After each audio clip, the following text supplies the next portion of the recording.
Hello, everyone. Welcome.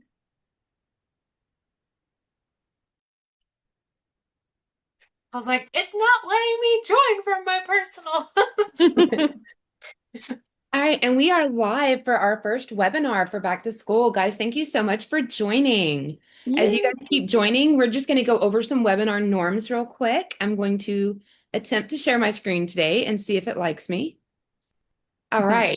So, what we're going to start with is I am Rachel Hooten. I'm the Director of Marketing for Classkick, and we are so glad that you're taking the time to join us during this super busy time of year. We love and adore teachers because most of us are former teachers and educators and love that we get to spend some time with you today.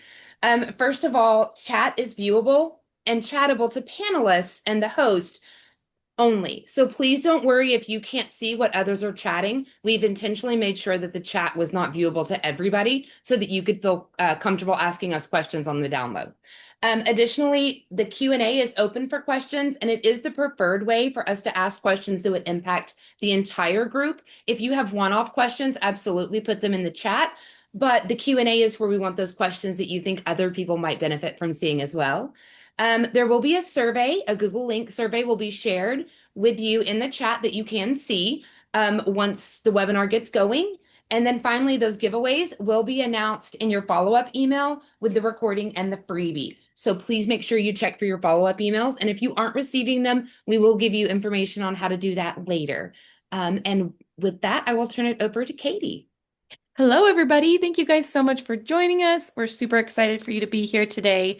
This is our first session in our back to school real-time ready webinar series. So we're excited for you to be here and joining us today. Today we have Braylee with us. Braylee is an online, a virtual teacher. She teaches middle school math. And she's very excited to share some things with us. So today we're going to talk a lot about getting started and starting strong. So getting set up for your first day, and being able to kind of build along with us. So if you're new to Classkick, this is a great session for you to be a part of. If you're watching the replay, you can also kind of build along or watch and then build. And we're super excited to get started. So Braylee, I'll go ahead and let you take it away. All right.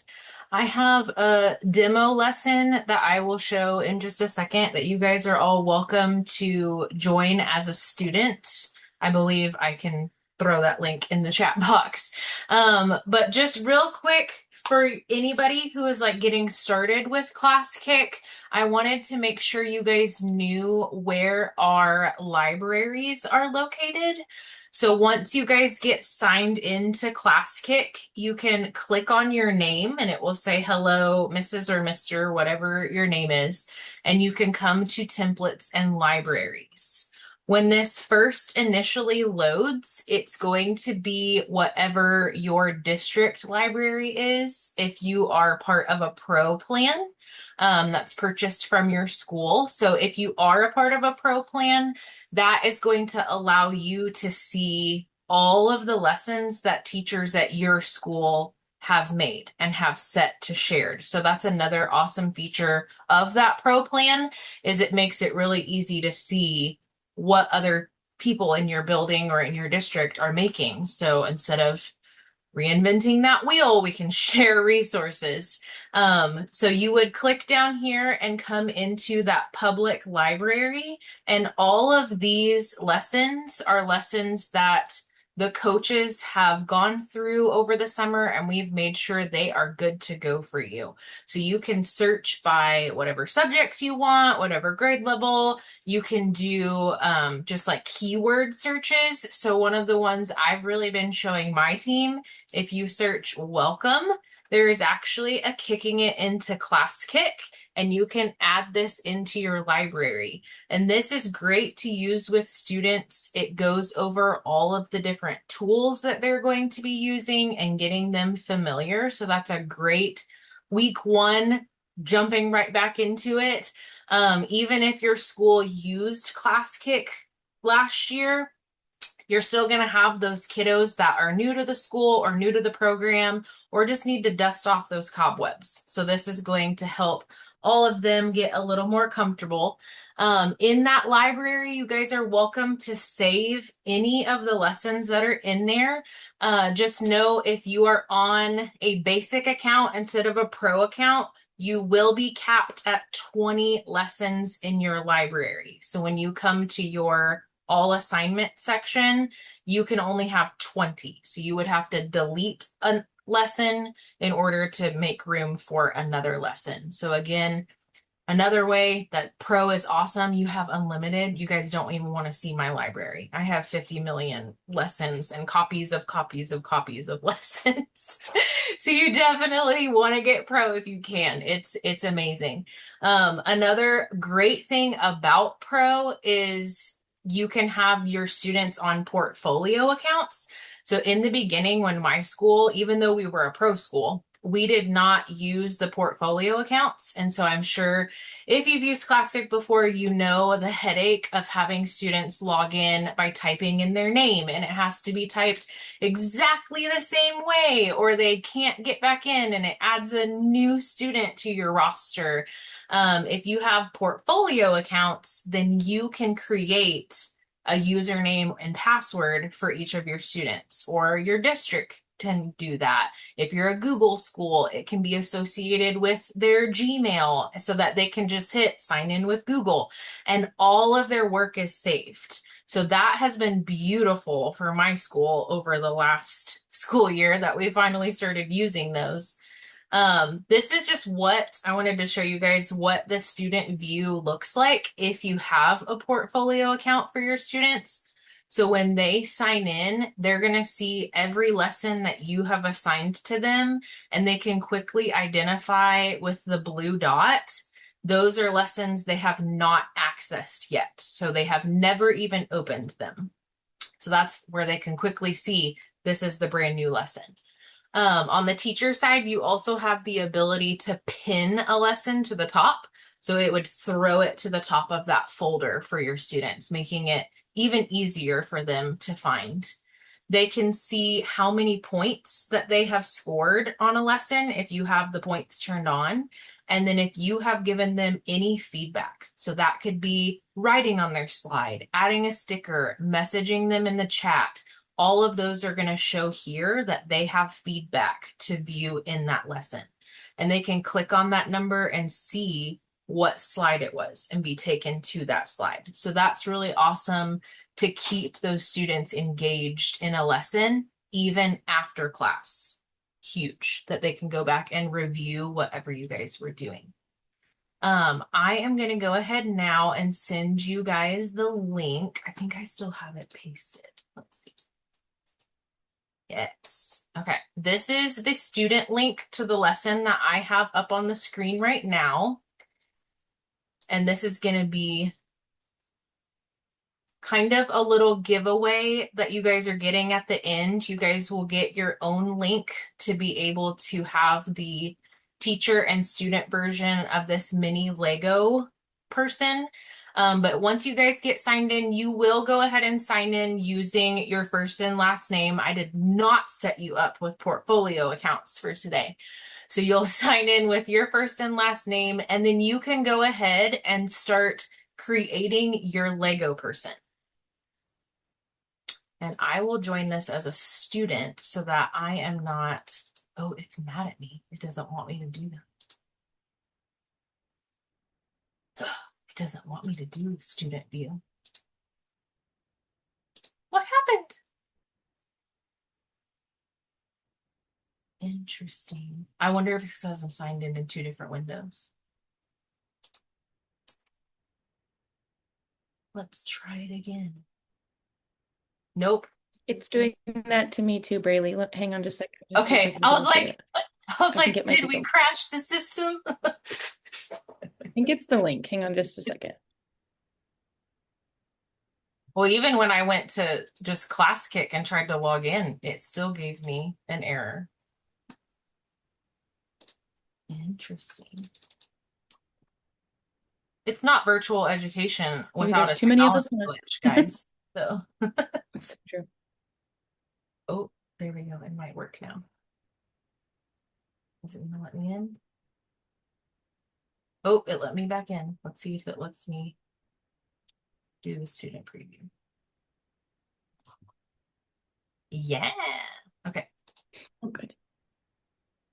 As I heard years ago, glitch happens in technology, especially in a virtual school. So we just roll A with the good one. punches.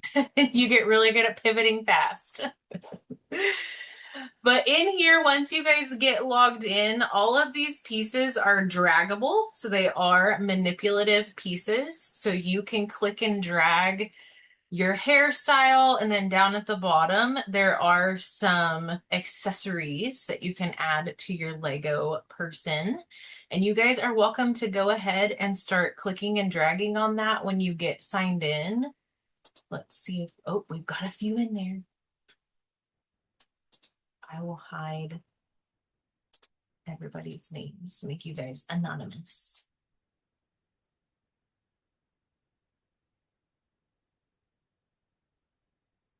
And this is a view, if you have a lot of kids in some of your classes, you can come in this view and shrink the thumbnails, and that it lets you see a lot more students on the screen at once. If you don't want to, you can keep it just full screen, and then you can see as they're moving stuff around in real time. That's been huge of watching my students. See, I can see all the little pieces dragging across the screen.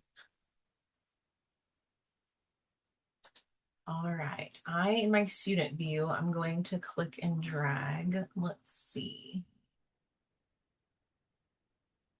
Do a little messy bun on my Lego person.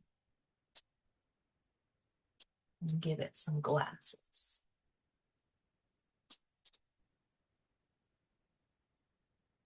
I love the like Alexander Hamilton court wig that's in there.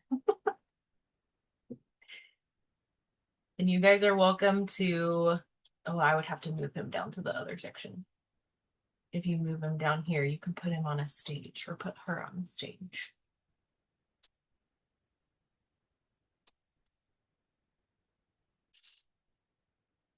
All right, but these are fun little tools that you guys can create and customize. Again, there is another copy of that slide in there if you wanted to have your students do the same thing. The next step I wanted to show is if you wanted to make this into a sticker. So I am on a Windows device, so I utilize my snipping tool. So I'm going to open my snipping tool. Where'd she go? Oh, she opened over here. Okay. And I'm just going to click and drag to get my little Lego person. So now that I have that as an image, if I were to come into back into my teacher view, so I'm no longer in the student view, I can come into stickers and add a new sticker. And this is where I would import that custom image. And I did screenshots of my Lego person. And you can assign text to it. You can make it worth points so that when you attach that sticker to a student's slide, it assigns points to that slide. Or you may just want to give the feedback and not have any points attached to it. So I can say like, woohoo, great job. And save that sticker.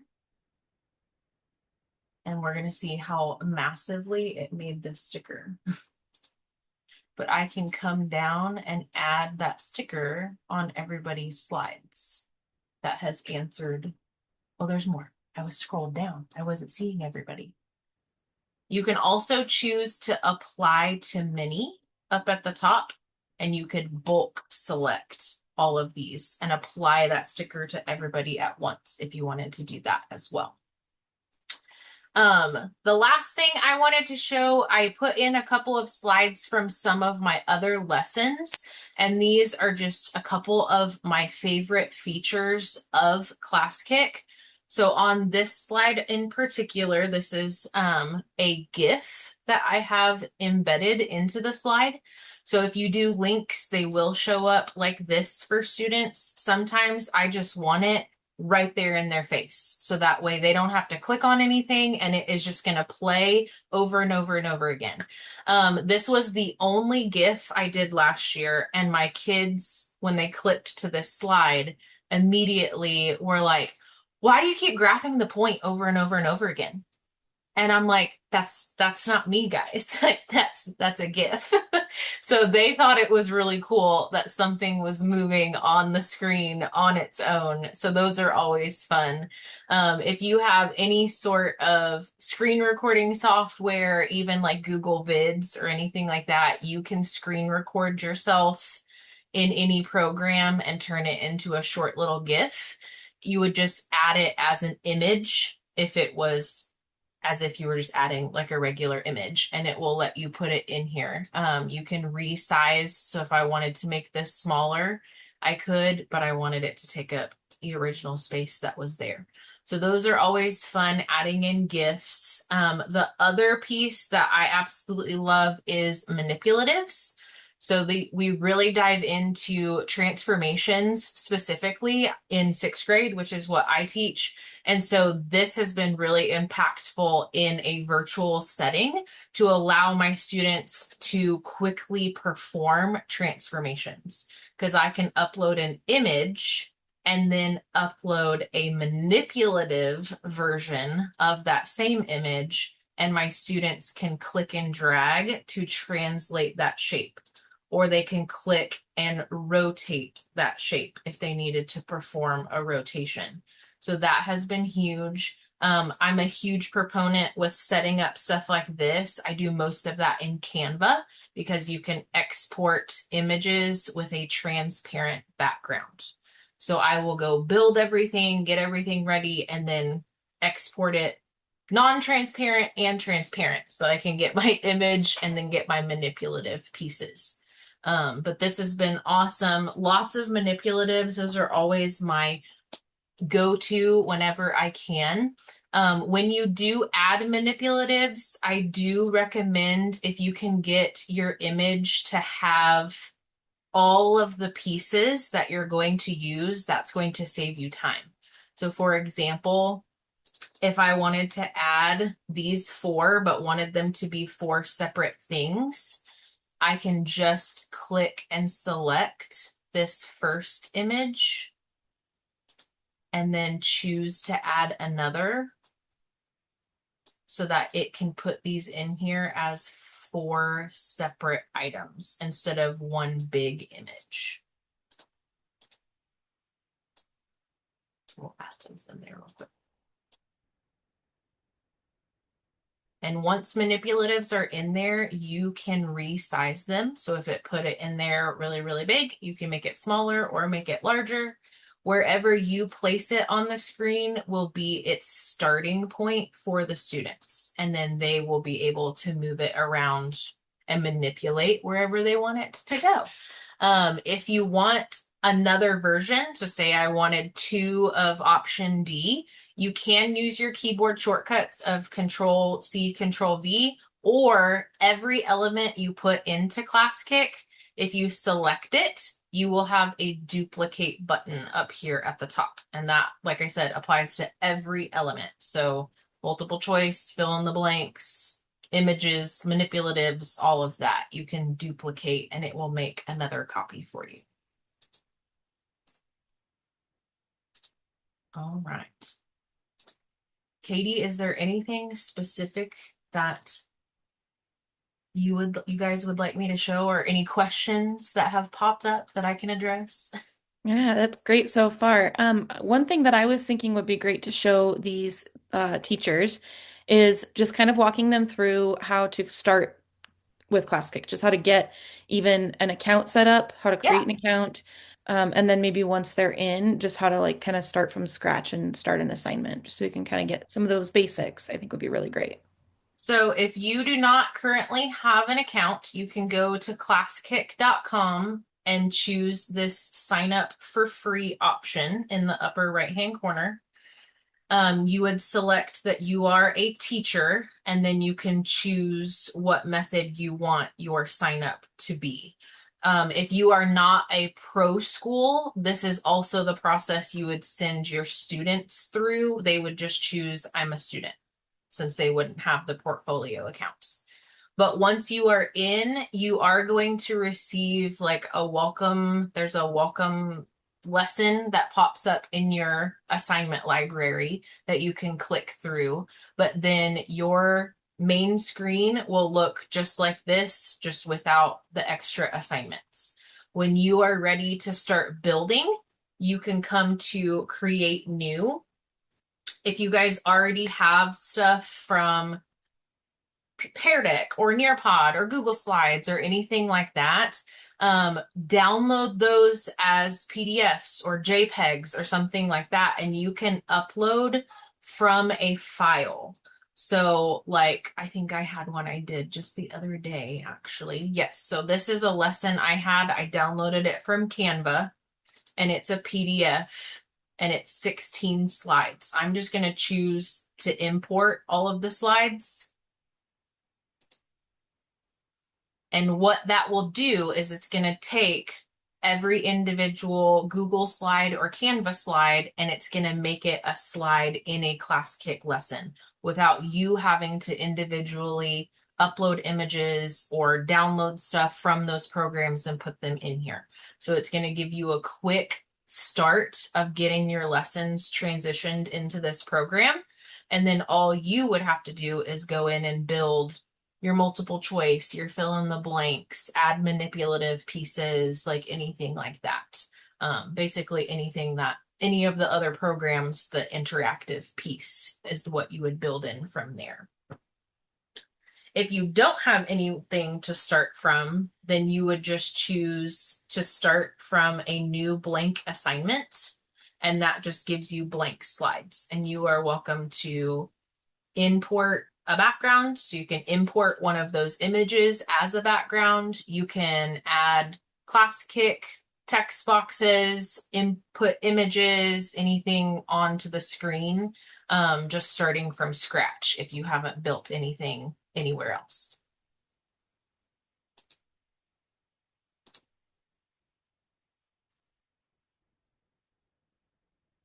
Let's see.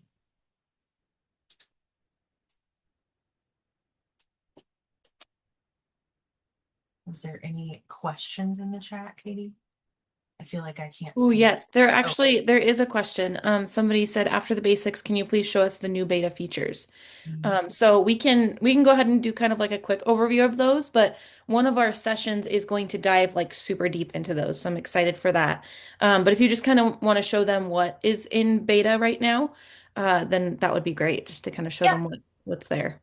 So once you've signed in, you'll have this beta features on the left-hand side. So you can choose, if this has not been locked down by your admin, you can toggle on or off whatever is there. So the AI create assignment is back in this main session or main button.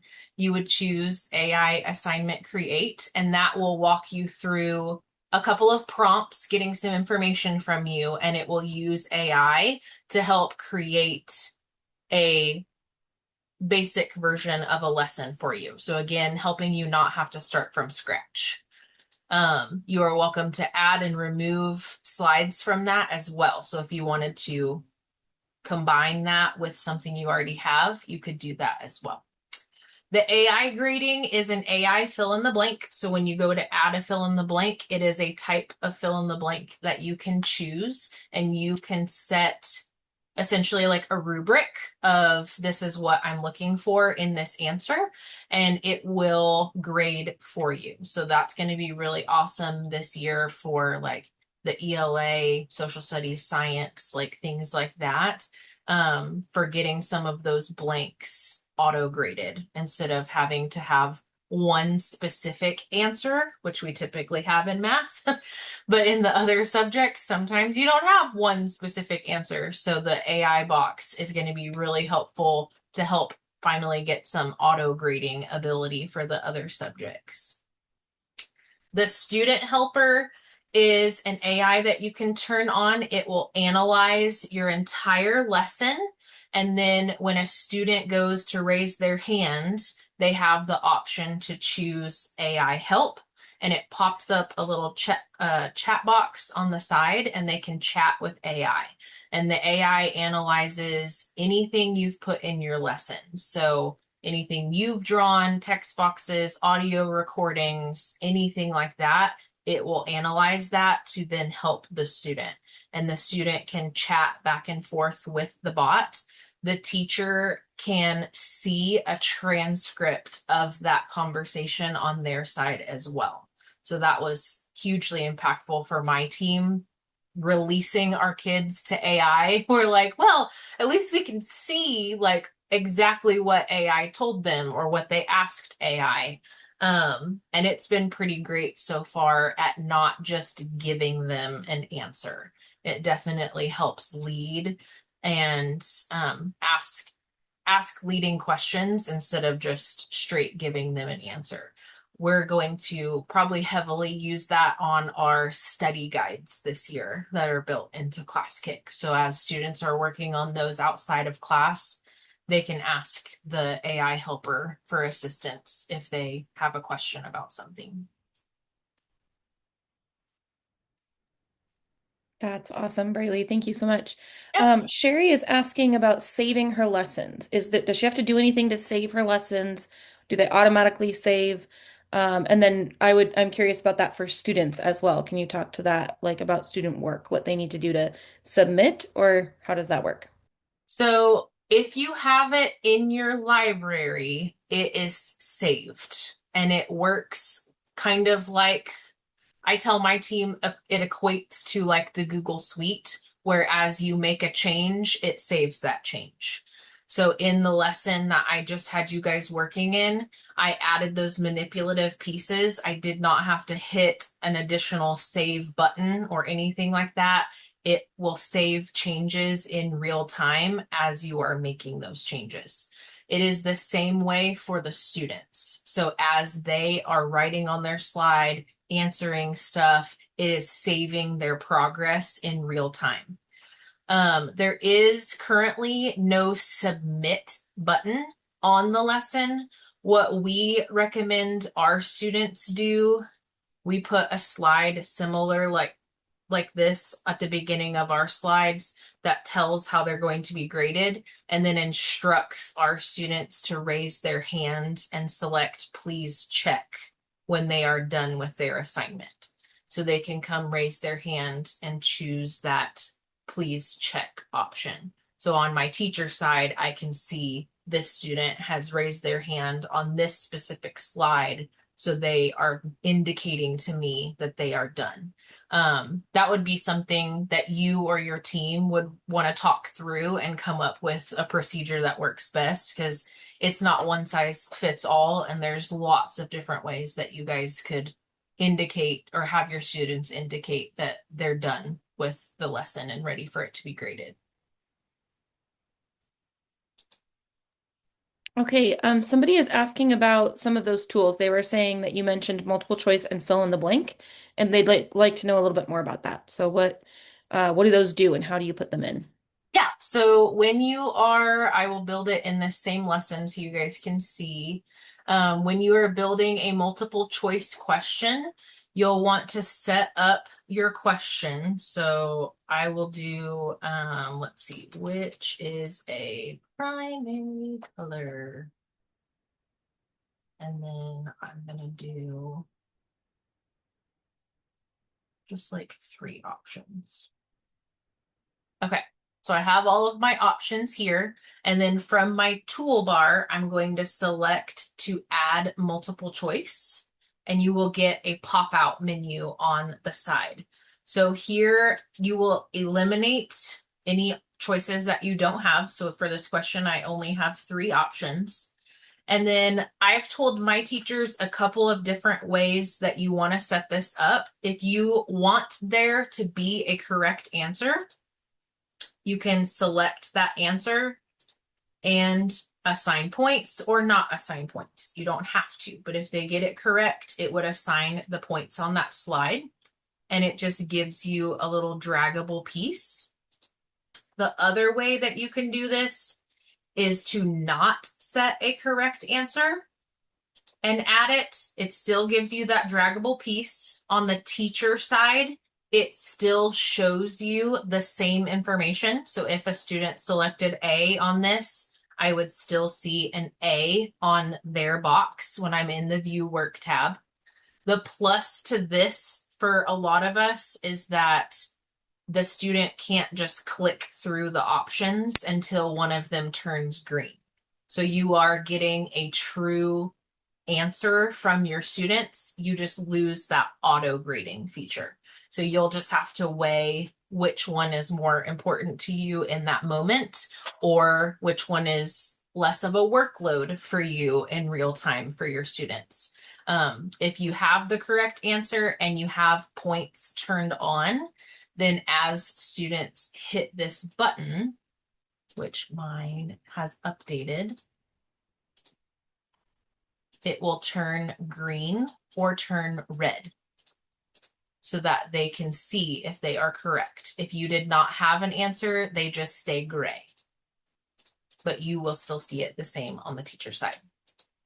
For fill in the blank, let's add another text box, and I'm just going to say 2 times 2 is, or we'll do equals.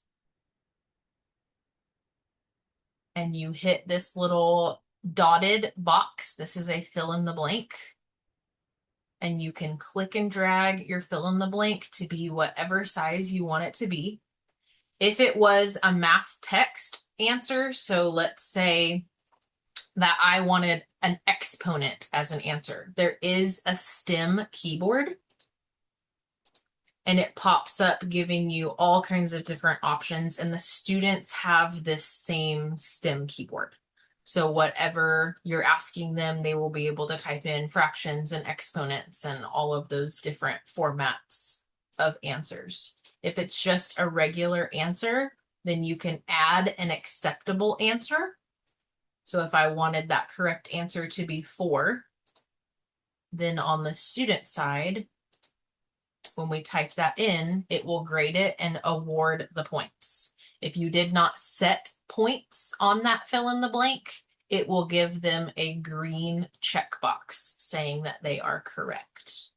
So I still have that acceptable answer without points.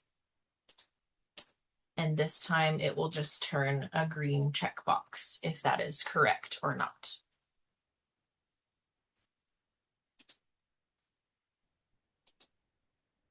I don't think there's any other.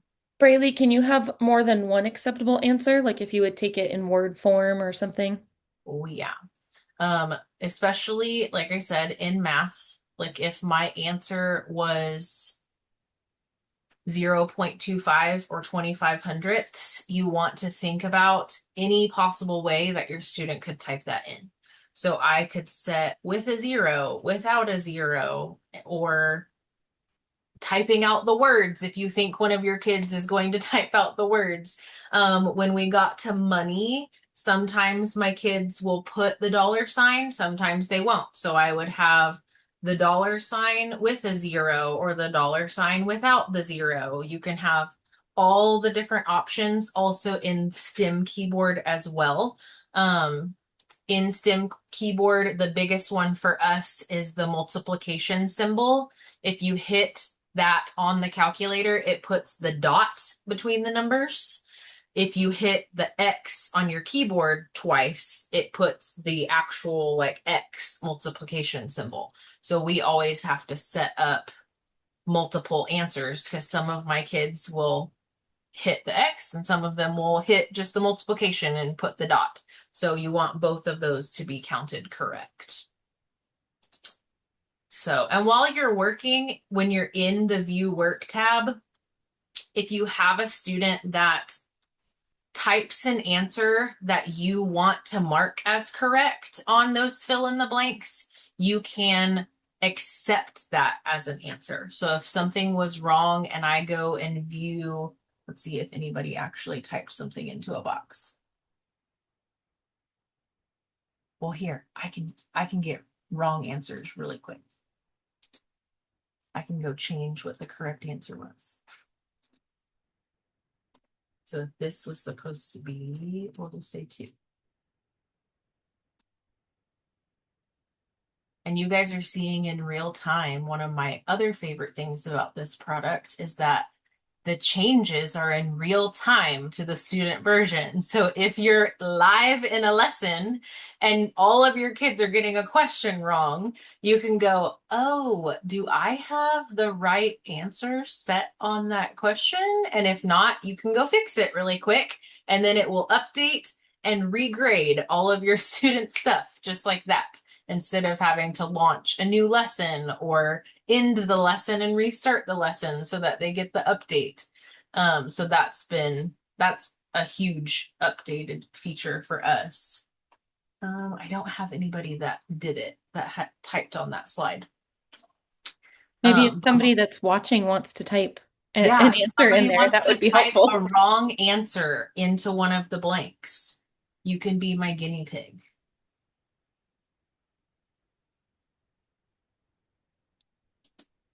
And let's go, let's see. Oh, Oops, there's it one. turned Haha, red. yay. Okay.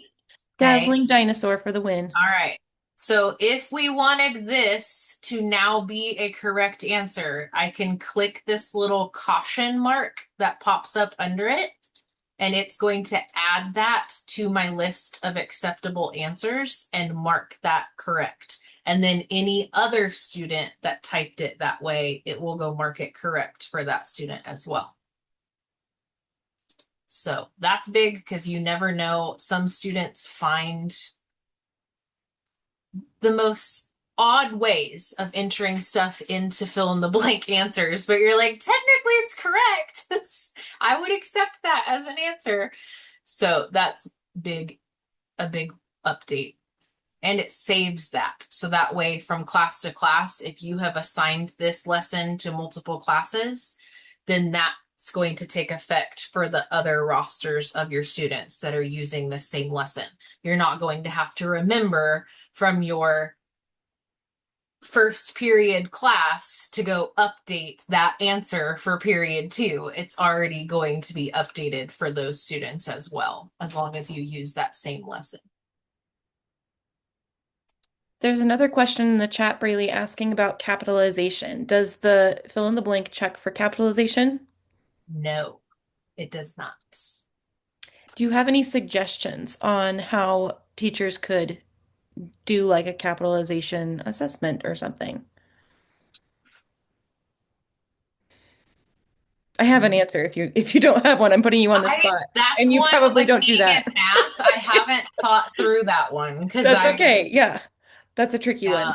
yeah. The way that I have always done it is either just to hand grade those, like just hand grade the capitalization and just tell them I'm checking that. So it's going to count it as green, but I will go back through and then I'm going to circle it if it's not. But the other way that's really cool is the AI answer box, which is in beta mode right now, that beta one. When you create that answer box, you can tell it what you want the answer to be, and you can specify they need to start with a capital in their sentence, or I want to make sure that this sentence, this word in particular, is capitalized. So that AI answer box is a great way, once that is released to everybody, to be able to check for capitalization, because the AI answer box will actually do that. Yeah, it'll check it. What would you want to put? Like what's like Um, write a word correctly using capitalization? Like any sure. Yeah, write a proper noun correctly. We'll just write a proper noun correctly because those need to be capitalized. noun correctly.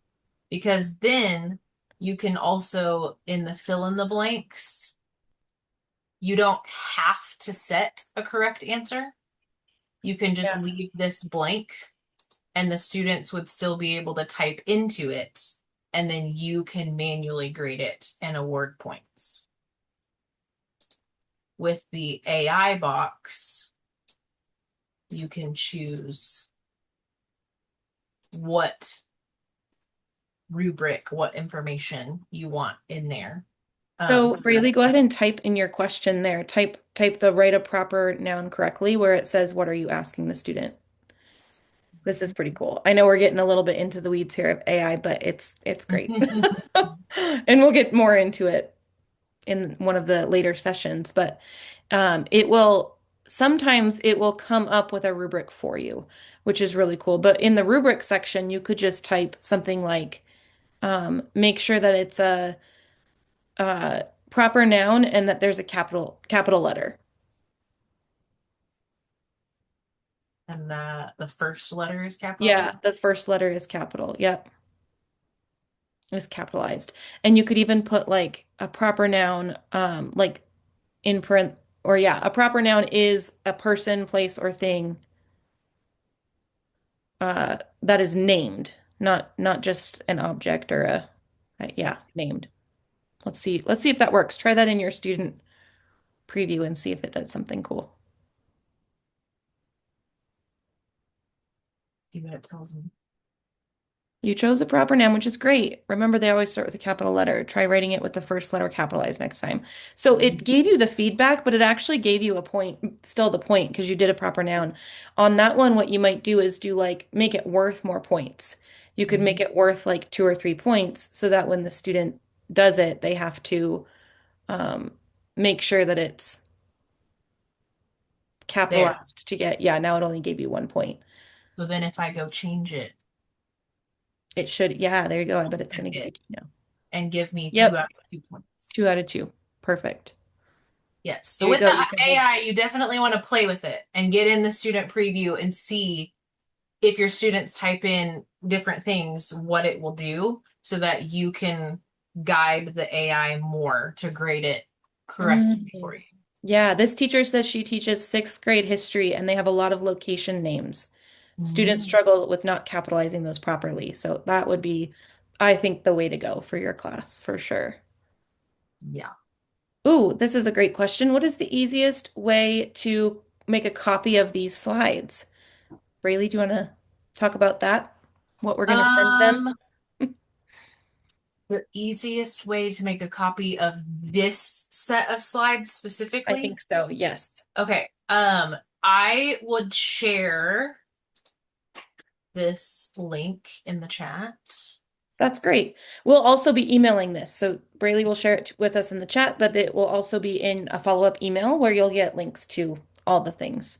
So you'll Yeah. get the student link just like you're in now, and then you will also get the teacher link. So if you don't happen to copy it now or grab it now, you can grab it from there. But it will also be, yes, it's in the chat now, so you can just grab it there. Yes. And once it pops up, it will pop up in like a preview, and there should be a button in the upper right-hand corner to prompt you. Let's see if I do it in mine to prompt you. Yep, Yeah, to there you go. copy assignment right here. And that will add it to your library. One more question here is, what is lasso mode? Ooh, lasso mode is new. So lasso mode is, let me add another slide in here. Anything that you have drawn on your slide with the pen tool or with the highlighter tool, you can use the lasso to select that and move it around. It can be just part of what you have drawn on there, or it can be all of it. But you can draw a lasso and then click and drag everything. For me, this was going to be huge for working out my math problems. I could select all of my work and click and drag it to a different area. So that instead of having to erase it and rewrite it, that's going to be huge for me. Really, one other thing that you can do there is you can resize Mm. those so it makes them smaller and bigger. And then you can also rotate them. So just like you would be able to do with an image, you can resize and rotate as well. Oh my goodness. Look at it spin. It's beautiful. So fun. I didn't know you could do that. So Yeah, there you go. I'm learning something today too. Love that. All right, I think we got all of them. all the questions answered, and that's right on time. Perfect. Thank you guys so much. Thank you, Braylee, for being here and for showing us all the Classkick things. We can't wait to continue to do some webinars this fall. We have another one on Thursday, and then they're every Tuesday and Thursday for the next 3 more weeks. And then there will be more even after that too. So the series is going to continue, and we're excited. So stay tuned for all of those sessions that are coming. If you haven't yet, please click that link in the chat that has the webinar survey. This just really helps us to know how how the webinar was for you, what we can do to improve it, and how we can make it even more beneficial for all the teachers using Classkick. So thank you guys so much for being here, and we can't wait to see you hopefully again on Thursday. Have a great start to your school year, everybody. Bye.